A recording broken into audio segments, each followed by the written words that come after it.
ಮಾರಿಷಿಯಸ್ಗೂ ಎತ್ತಣಿಂದೆತ್ತಣ ಸಂಬಂಧ. ಹಿಂದೂ ಮಹಾಸಾಗರದಲ್ಲಿ ತೇಲಿಬಿಟ್ಟಂಗಿರೋ ಆಫ್ರಿಕಾ ಖಂಡಕ್ಕೆ ಸೇರಿದ ಈ ಸುಂದರವಾದ ದ್ವೀಪದಲ್ಲಿ ನಿಂತ್ಕೊಂಡು ನಾನು ಯಾಕೆ ಮಹಾಶಿವರಾತ್ರಿ ಬಗ್ಗೆ ಮಾತಾಡ್ತಾ ಇದ್ದೀನಿ ವಿವರಿಸ್ತೀನಿ. ಈ ಹೊತ್ತಿಗೆ ಸೀಶೆಲ್ಸ್ ಬಿಟ್ಟರೆ ಆಫ್ರಿಕಾದ ಎರಡನೇ ಅತ್ಯಂತ ಶ್ರೀಮಂತ ರಾಷ್ಟ್ರವಾದ ಮೊರಿಷಿಯಸ್ ಜಗತ್ತಿನ ಕಣ್ಣಿಗೆ ಬಿದ್ದಿದ್ದು 16ನೇ ಶತಮಾನದಲ್ಲಿ. ಮೊದಲು ಡಚ್ಚರು ದಾರಿ ತಪ್ಪಿ ಮೊರಿಷಿಯಸ್ಗೆ ಬಂದರು. ಅವರಿಂದ ಫ್ರೆಂಚರು ಇಲ್ಲಿ ಬಂದು ಇಲ್ಲಿ ಕಬ್ಬು ಬೆಳೆಯೋದಕ್ಕೆ ಶುರು ಮಾಡಿದ್ರು, ಅವರ ಸಕ್ಕರೆ ಕಾರ್ಖಾನೆಗಳಿಗೆ ಅದನ್ನು ತೆಗೆದುಕೊಂಡು ಹೋಗೋದಕ್ಕೆ. ಅದರ ನಂತರ 19ನೇ ಶತಮಾನದಲ್ಲಿ ಮೊರಿಷಿಯಸ್ ಬ್ರಿಟಿಷರ ಕೈವಶವಾಯಿತು. ಭಾರತದ ಮೊರಿಷಿಯಸ್ ಕನೆಕ್ಷನ್ ಶುರುವಾಗಿದ್ದು ಅಲ್ಲೇ ನೋಡಿ. ಬ್ರಿಟಿಷರು ಏನು ಮಾಡಿದ್ರಪ್ಪ ಅಂತ ಅಂದರೆ, ಈ ಮೊರಿಷಿಯಸ್ ಭಾಗದಲ್ಲಿ ಗುಲಾಮಗಿರಿ ಅಬಾಲಿಷ್ ಆದಂತಹ ಸಂದರ್ಭದಲ್ಲಿ ಭಾರತದಿಂದ ಸುಮಾರು 50,000 ಜನರನ್ನು ಹಡಗುಗಳಲ್ಲಿ ಮೊರಿಷಿಯಸ್ ದ್ವೀಪಕ್ಕೆ ಕರ್ಕೊಂಡ್ಬಂದ್ರಂತೆ. ಅದು ಸುಳ್ಳು ಹೇಳಿ ಕರ್ಕೊಂಡ್ಬಂದ್ರಂತೆ. ಏನಪ್ಪ ಸುಳ್ಳು ಹೇಳಿದ್ರು ಅಂತ ಅಂದರೆ, ನೋಡಿ ನಾವು ನಿಮ್ಮನ್ನು ಒಂದು ಅದ್ಭುತವಾದ ಜಾಗಕ್ಕೆ ಕರ್ಕೊಂಡು ಹೋಗ್ತಾ ಇದ್ದೀವಿ, ಅಲ್ಲಿ ನೀವು ಬಂಡೆಗಳನ್ನು ಸರಿಸಿದ್ರೆ ಕೆಳಗಡೆ ಚಿನ್ನದ ನಾಣ್ಯ ಸಿಗುತ್ತೆ ಅಂತ ಹೇಳಿದ್ರಂತೆ. ಅದನ್ನು ನಂಬಿ ಬಿಹಾರ, ಉತ್ತರ ಪ್ರದೇಶ, ನೇಪಾಳ ಮತ್ತು ಬಾಂಗ್ಲಾದೇಶ್ ಈ ಸುತ್ತಮುತ್ತಲಿನ ಜಾಗಗಳಿಗೆ ಸೇರಿದಂತಹ ಜನರು ಹಡಗು ಹತ್ಕೊಂಡು ಬಂದ್ರಂತೆ. ಇಲ್ಲಿನ ಶುಗರ್ ಕೇನ್ ಅಥವಾ ಕಬ್ಬಿನ ಗದ್ದೆಗಳಲ್ಲಿ ಕೆಲಸ ಮಾಡೋದಕ್ಕೆ ಅಂತ ಕರ್ಕೊಂಡೇನೋ ಬಂದರು. ಆದರೆ ಟಕ್ಕತನ ಎಲ್ಲಿ ತೋರಿಸಿದ್ರಪ್ಪ ಅಂತ ಅಂದರೆ, 5 ವರ್ಷದ ಕಾಂಟ್ರಾಕ್ಟ್ ಇತ್ತು ಅವ್ರ ಮಧ್ಯೆ. ಈ ಕಾಂಟ್ರಾಕ್ಟ್ ಮುಗಿದ ಮೇಲೆ ನೀವು ನಿಮ್ಮದೇ ದುಡ್ಡಲ್ಲಿ ವಾಪಸ್ ಹೋಗಬೇಕು ಅಂತ ಅವ್ರಿಗೆ ಹೇಳಿದ್ರಂತೆ. ಅವ್ರಿಗೆ ಸಿಗ್ತಾ ಇದ್ದಂತಹ ಬಿಡಿಗಾಸಿನಲ್ಲಿ ಅವ್ರಿಗೆ ರಿಟರ್ನ್ ಟಿಕೆಟ್ ತಗೊಂಡು ಭಾರತಕ್ಕೆ ಹೋಗುವಂಥ ಅವಕಾಶ ಇರಲಿಲ್ಲ. ಹಾಗಾಗಿ ಆ ಹೊತ್ತಿಗೆ ಬಂದಂತಹ 50,000ಕ್ಕೂ ಅಧಿಕ ಭಾರತೀಯರು ಇಲ್ಲೇ ಉಳಿಯೋ ಹಾಗೆ ಆಯಿತು. ಇವತ್ತು ಮಾರಿಷಿಯಸ್ನ 70% ಜನರು ಭಾರತೀಯರು, ಅದರಲ್ಲಿ 53% ಹಿಂದೂಗಳು. ಈ ಹೊತ್ತು ಇಲ್ಲೇ ದುಡಿದು ಈ ದೇಶವನ್ನು ಒಂದು ರೀತಿಯಲ್ಲಿ ಉದ್ಧಾರ ಮಾಡಿರುವಂತಹ ಭಾರತೀಯ ಮೂಲದ ಜನರು ಭಾರತದ ಜೊತೆ ಎಷ್ಟರ ಮಟ್ಟಿಗೆ ಐಡೆಂಟಿಫೈ ಮಾಡ್ಕೊಳ್ತಾರೆ? ನಿಜ ಹೇಳಬೇಕು ಅಂತ ಅಂದರೆ ಬಹಳ ಕಡಿಮೆ. ತಮ್ಮನ್ನು ತಾವು ಮೊರಿಷಿಯನ್ಸ್ ಅಂತ ಪೂರ್ತಿಯಾಗಿ ಗುರುತಿಸ್ಕೊಳ್ಳುವಂತಹ ಈ ಜನ ಸ್ವಲ್ಪ ಮಟ್ಟಿಗೆ ಭಾರತೀಯತೆಯನ್ನು ಹುಡುಕಿಕೊಂಡು, ಮೂಲವನ್ನು ಹುಡುಕಿಕೊಂಡು ವಾಪಸ್ ಹೋದರೂ ಕೂಡ ಕೆಲವರು ಹೇಳ್ತಾರೆ, ನಾವು ಫ್ಯಾಮಿಲಿ ಟ್ರೀ ಟ್ರೇಸ್ ಮಾಡಿ ಹೋದ್ವಿ ನಮ್ಮ ಊರುಗಳಿಗೆ, UPಗೆ, ಬಿಹಾರ್ಗೆ ಎಲ್ಲ, ಹೆಚ್ಚು ಪಾಲು ಜನರನ್ನು ಅಲ್ಲಿನವರು ವಾಪಸ್ ಓಡಿಸ್ಬಿಟ್ರು. ಏನೋ ಆಸ್ತಿ ಪಾಲು ಕೇಳಕ್ಕೆ ಬಂದಿದ್ದಾರೆ ಇಲ್ಲಿ ಫ್ಯಾಮಿಲಿ ಟ್ರೀ ಗುರ್ತು ಹಾಕ್ಕೊಂಡು ಅಂತ ಅಂದ್ಕೊಂಡು ಇಲ್ಲಿಗೆ ಹಿಂದಿರುಗೋ ಹಾಗೆ ಮಾಡಿಬಿಟ್ರು. ಅವರು ನಮ್ಮ ಜೊತೆ ಗುರುತಿಸ್ಕೊಳ್ಳೇ ಇಲ್ಲ ಅಂತ.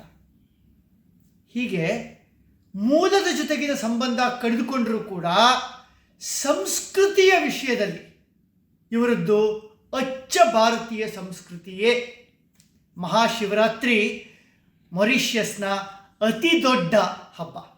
ಹಾಗೆಯೇ ಹೋಳಿ, ದೀಪಾವಳಿ, ಮಕರ ಸಂಕ್ರಾಂತಿ ಇವುಗಳೆಲ್ಲನೂ ಮೊರಿಷಿಯಸ್ನಲ್ಲಿ ಆಚರಿಸ್ತಾರೆ.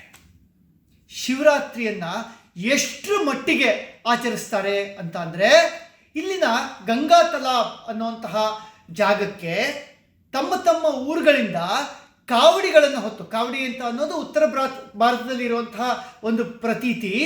ಅಲ್ಲಿ ಈ ಭಾರವಾದ ಕಾವಡಿಗಳನ್ನು ಹೊತ್ತು ಕಾಲ್ನಡಿಗೆಯಲ್ಲಿ ಮಥುರೆಗೆ ಹೋಗೋದು, ವಾರಣಾಸಿಗೆ ಹೋಗೋದು, ಈ ಥರದ್ದೆಲ್ಲ ಪದ್ಧತಿ ಭಾರತದಲ್ಲೂ ಇದೆ, ಉತ್ತರ ಭಾರತದಲ್ಲಿ ಹೆಚ್ಚಿಗಿದೆ. ಅದೇ ರೀತಿ ಇಲ್ಲಿ ಕೂಡ ಪಾಲಿಸ್ಕೊಂಡು ಬಂದಿದ್ದಾರೆ. ಆ ಗಂಗಾ ತಲಾಬ್ಗೆ ಹೋಗಿ ಅಲ್ಲಿಂದ ನೀರನ್ನು ತಮ್ಮ ಊರಿಗೆ ತಗೊಂಡ್ಬಂದು ಹಬ್ಬದ ಆಚರಣೆಯನ್ನು ಮಾಡ್ತಾರೆ. ವಿಶೇಷ ಏನಪ್ಪ ಅಂತ ಅಂದರೆ ಇಲ್ಲಿನ ಹಿಂದೂಗಳು ಮಾತ್ರ ಅಲ್ಲ, ಕ್ರಿಶ್ಚಿಯನ್ರು ಕೂಡ ಈ ಕಾವಡಿ ಹೊರುವಂತಹ ಆಚರಣೆಯಲ್ಲಿ ಅಲ್ಲಿ ನೀರನ್ನು ತಗೊಂಬಂದು ತಮ್ಮನಿಂದಲ್ಲಿ ಮಹಾಶಿವರಾತ್ರಿಯನ್ನು ಆಚರಿಸೋದ್ರಲ್ಲಿ ಭಾಗವಹಿಸ್ತಾರೆ ಸಕ್ರಿಯವಾಗಿ. ಮೊರಿಷಿಯಸ್ನ ಮೂಲ ಮಂತ್ರ ಏನಿದೆ ಅದು many religions one culture one Mauritius ಅನ್ನುವಂಥದ್ದು. ಹೀಗೆ ಧರ್ಮಕ್ಕೂ ಸಂಸ್ಕೃತಿಗೂ ಇರುವಂತಹ ವ್ಯತ್ಯಾಸವನ್ನು ಚೆನ್ನಾಗಿ ಕಂಡುಕೊಂಡಿದೆ ಮೊರಿಷಿಯಸ್. ಧರ್ಮಗಳಲ್ಲಿ ಭೇದ ಇಲ್ಲದೆ ಇರೋ ಥರ ನೋಡಿಕೊಂಡ್ರೂ ಸಂಸ್ಕೃತಿಗೆ ಚ್ಯುತಿ ಬರದೇ ಇರೋ ಹಾಗೆ ಇಲ್ಲಿನ ಜನರು ನಡೆದುಕೊಂಡಿದ್ದಾರೆ. ಇವರ ಪ್ರೋಗ್ರೆಸಿವ್ ನೇಚರ್ ನಮಗೆ ಕಾಣಸಿಗೋದು ಬರೀ ಈ ಧರ್ಮ ಮತ್ತು ಸಂಸ್ಕೃತಿಯ ವ್ಯಾಖ್ಯೆಯಲ್ಲಿ ಮಾತ್ರ ಅಲ್ಲ. ಉದಾಹರಣೆಗೆ ಇಲ್ಲಿ 100% ಲಿಟ್ರಸಿ ಇರುವಂಥದ್ದು. ಇಲ್ಲಿ ಪ್ರತಿಯೊಬ್ಬರು ಶಿಕ್ಷಿತರು ಮಾತ್ರ ಅಲ್ಲ, ಇಲ್ಲಿನ ಸರ್ಕಾರ ಎಲ್ಲ ಜನರಿಗೂ ಉಚಿತ ಶಿಕ್ಷಣವನ್ನು, ಉಚಿತ ಆರೋಗ್ಯ ಸೇವೆಯನ್ನು ಅಶ್ಯೂರ್ ಮಾಡಿರುವಂತಹ ಕಲ್ಯಾಣ ಸರ್ಕಾರ. ಎಷ್ಟರ ಮಟ್ಟಿಗೆ ಇವುಗಳ ಬಗ್ಗೆ ಇಲ್ಲಿನ ಜನರಲ್ಲಿ ಹೆಮ್ಮೆ ಇದೆ ಅಂತ ಅಂದರೆ, ನಮ್ಮ ಸರ್ಕಾರಿ ವ್ಯವಸ್ಥೆ ಯಾವ ಖಾಸಗಿ ವ್ಯವಸ್ಥೆಗೂ ಕಡಿಮೆ ಇಲ್ಲದೆ ಇರೋಷ್ಟು ಚೆನ್ನಾಗಿದೆ ಅಂತ ಹೇಳ್ತಾರೆ. ಶಿಕ್ಷಣವಾಗಲಿ ಆರೋಗ್ಯವಾಗಲಿ ಮೊದಲ ಆದ್ಯತೆ ಸರ್ಕಾರಿ ವ್ಯವಸ್ಥೆಗೆ ಕೊಡುವಂಥದ್ದು ಇಲ್ಲಿನ ಜನರಲ್ಲಿ ನಾವು ನೋಡ್ತೀವಿ. ಹಾಗೆ ಮುಂಚೆ ಹೇಳಿದ ಹಾಗೆ ಇಲ್ಲಿನ ಜನರು ಇನ್ಕಮ್ ದೃಷ್ಟಿಯಿಂದ ಕೂಡ ಬಡತನವೇ ಇಲ್ಲ ಅನ್ನೋ ಹಾಗೆ ಇರುವಂಥವ್ರು. ಉದಾಹರಣೆಗೆ ಹೇಳಬೇಕು ಅಂತ ಅಂದರೆ, ಸರ್ಕಾರ ಇಲ್ಲಿ ನಿಗದಿಪಡಿಸಿರುವಂಥದ್ದು 18,500 ಮೊರಿಷಿಯನ್ ರುಪೀಸ್ನ ಮಿನಿಮಮ್ ವೇಜ್. ಅಂದರೆ ಸ್ಥೂಲವಾಗಿ ₹2 ಅಂತ ಕನ್ವರ್ಟ್ ಮಾಡಿಕೊಂಡ್ರೆ ನಾವು ಭಾರತದ ದುಡ್ಡಿನ ಲೆಕ್ಕಾಚಾರದಲ್ಲಿ ತಿಂಗಳಿಗೆ ಇಲ್ಲಿನ ಜನರಿಗೆ 37,000 ರೂಪಾಯಿಯಷ್ಟು ಹಣ ಮಿನಿಮಮ್ ವೇಜ್. ಇನ್ನು ಪರ್ ಕ್ಯಾಪಿಟಾ ಇನ್ಕಮ್ನ ಲೆಕ್ಕ ಏನಾದರೂ ನಾವು ತಗೊಂಡ್ರೆ ಅದು ಸುಮಾರು ವಾರ್ಷಿಕ $23,000 ಹತ್ರ ಬರುತ್ತೆ. ಇದು ಆ ಲೆಕ್ಕದಲ್ಲಿ ಹೋದರೆ ಜಗತ್ತಿನ ಶ್ರೀಮಂತ ರಾಷ್ಟ್ರಗಳ ಪಟ್ಟಿಯಲ್ಲಿ ಸ್ವಲ್ಪ ಮೇಲೇನೆ ಬರುತ್ತೆ ಅಂತ ಹೇಳಬೇಕು. ಇಲ್ಲಿನ ಜನರನ್ನು ನೋಡಿದ್ರೆ ಅವರು ಸಂತೋಷವಾಗಿದ್ದಾರೆ ಅಂತ ಅನಿಸುತ್ತೆ.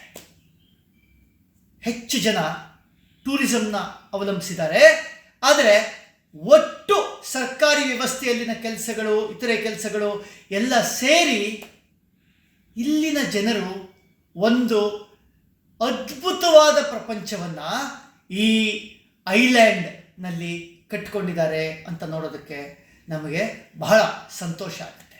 ಇಲ್ಲಿನವರು ಭಾರತೀಯ ಸಂಜಾತರು, ನಮ್ಮಲ್ಲಿಂದ ಬಂದು ಇಲ್ಲಿ ಬದುಕನ್ನು ಕಟ್ಟಿಕೊಂಡಿರೋರು ಕೇವಲ 1.2 ಮಿಲಿಯನ್, 12 ಲಕ್ಷ ಜನ ಅಷ್ಟೇ ಇದ್ದರೂ ಕೂಡ ತಮ್ಮ ಸಂಸ್ಕೃತಿಯನ್ನು ಮರೆಯದೆ ಊಟದಲ್ಲಾಗಲಿ ಉಡುಗೆ ತೊಡುಗೆಯಲ್ಲಾಗಲಿ ಎಲ್ಲದರಲ್ಲೂ ಒಂದು ರೀತಿ ಭಾರತೀಯತೆಯನ್ನು ಕಾಯ್ದುಕೊಂಡಿರುವಂತಹ ಮೈಕ್ರೋ ಕಾಸ್ಮಾಸ್ ಇಲ್ಲಿ ಸೃಷ್ಟಿಯಾಗಿದೆ ಅಂತ ಹೇಳ್ಬೋದು. ಮಹಾಶಿವರಾತ್ರಿಯ ಆಚರಣೆ ಈಗ ಮೊರಿಷಿಯಸ್ನಲ್ಲಿ ಸಂಭ್ರಮದಿಂದ ನಡೀತಾ ಇದೆ.